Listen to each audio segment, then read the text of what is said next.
कोई भी साधु, कोई भी संत, कोई भी शिष्य उस नगर सेठ के पास आता और भिक्षा मांगता, तो वो नगर सेठ कहता कि भिक्षा तो जो आप कहोगे मैं आपको वो दे दूंगा, लेकिन मेरी एक शर्त है कि आप इस कटोरे को इस खंबे पे से बगैर हाथ लगाए, बिना इसे छुए आप इसको उतार दीजिए। बहुत से साधु संत उसके पास आते, कोई भी ये नहीं कर पाता। कोई आता तो वे देखता कि ये तो असंभव बात है, वे चुप करके चले जाते। तो वो नगर सेठ उन संतों को क्रोधित करता, उनकी परीक्षा लेता, उनको कैसे कैसे सब दोहराता, क्या बात आप साधु नहीं हो, क्या आप कुछ नहीं जानते, क्या आप ऐसे ही गुरु के शिष्य हो जिनके पास कुछ भी नहीं, केवल आप वस्त्रधारी हो।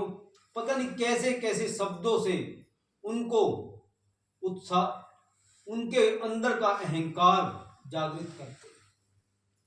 बहुत से साधु संत होते जो चुप करके अपने धैर्य के साथ विदा हो जाते, बोले इन सेठ ने देना कुछ है नहीं, ये हमारी परीक्षा ले रहे नहीं। कुछ नौजवान सन्यासी होते तो वे कुछ ना कुछ नगर सेठ को बोल जाते। ऐसे ही जब महात्मा बुद्ध के शिष्य भी उस नगर सेठ के पास भिक्षा मांगने के लिए गए, तो उस नगर सेठ ने उनसे भी वो ही शर्त रखी कि इस खंबे पे जो ये कटोरा रखा है, इस कटोरे को बिना छुए आप उतार दीजिए, आप मुझे जो भिक्षा में कहेंगे मैं वो आपको दे दूंगा। महात्मा बुद्ध ने मना कर रखा था कि किसी को भी भिक्षा में कोई स्वर्ण आदि वस्तु का दान नहीं लेना। तो वे सन्यासियों ने देखा कि नहीं, ये कटोरा बिना छुए उतारना असंभव है। तो नगर सेठ ने तो वो ही महात्मा बुद्ध के सन्यासियों को कहा, क्या बात, आपने ऐसे ही वस्त्र धारण किए हैं, आप में कोई चमत्कार जैसी चीज नहीं, क्या आप कुछ भी नहीं जानते? बहुत सी ऐसी ऐसी बातें कही, बारे में बोला और कहा कि क्या बात, ऐसे ही गुरु के शिष्य हो तुम जो कुछ भी नहीं जानते? कहते हैं कि उन शिष्यों का अहंकार जागृत हो गया। जैसे ही गुरु पे बात आई, उन शिष्यों का अहंकार जागृत हो गया और उन्होंने 2 मिनट ध्यान किया और उस कटोरे को बगैर छुए ऐसे हवा में उतार दिया, जैसे किसी ने बड़े प्यार से वो कटोरा उतारा हो और उस नगर सेठ के हाथ में दे दिया।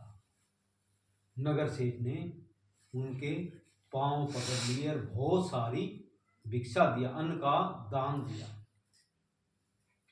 शिष्य बड़े उत्साहित होकर महात्मा बुद्ध के पास गए और कहा कि भंते, ऐसे ऐसे नगर सेठ ने हमें प्रसन्न होकर बहुत सारा अन्न का दान दिया। भंते ने कहा कि ऐसा आपने क्या किया कि जो नगर सेठ आपसे प्रसन्न हुआ और आपको बहुत सारा अन्न का दान दिया? तब शिष्यों ने बताया कि ऐसे ऐसे उसने शर्त रखी थी, एक खंबा था, उसके ऊपर एक कटोरा रखा हुआ था, उस कटोरे को बगैर छुए उतारना था। तो भंते हम केवल 2 मिनट ध्यान किया और उस कटोरे को अपने हाथों में लिया और उस नगर सेठ को दे दिया। तब महात्मा बुद्ध ने कहा कि मैंने तो आपको ये कभी भी नहीं सिखाया कि आप ये सब चमत्कार करें। तो कहा कि भंते, उन्होंने हमें ऐसे ही वचन बोले कि क्या आप ऐसे ही गुरु के शिष्य हो, हमें आपकी तो लाज रखनी थी। महात्मा बुद्ध ने कहा कि आप मेरी लाज नहीं रखी, आपने अपने भीतर सोए हुए उस अहंकार को जागृत कर दिया। अपने अहंकार को छिपाने के लिए आप मेरा सहारा मत लो। मैं कहता हूं कि दुनिया आपको आपका अहंकार जागृत करेगी, परमात्मा आपका वक्त वक्त पर इम्तिहान लेगा, चाहे कोई गुरु का नाम लेके ले, चाहे पिता का नाम लेके ले, किसी ना किसी तरीके से परमात्मा आपको झकझोरेगा। अगर आपको ना झकझोरे परमात्मा तो आपको वो जो अपार संपदा है वो कैसे दी। तो महात्मा बुद्ध ने उन शिष्यों को कहा कि आज के बाद कोई भी शिष्य कोई चमत्कार जैसी काम नहीं करेगा।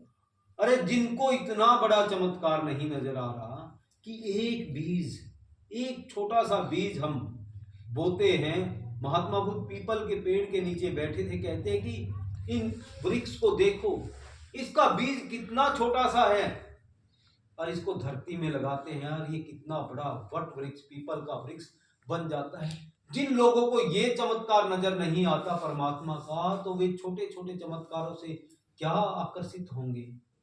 और जिन्हें सच में परमात्मा की प्यास है, सच में वे खोज लेंगे, वे आपके पास आए थे कहीं भी जाए। क्या उनको ये चमत्कार नजर नहीं आ रहा कि आप केवल भोजन करते हैं, केवल भोजन करते हैं, भोजन करने मात्र से आपका शरीर बनता है।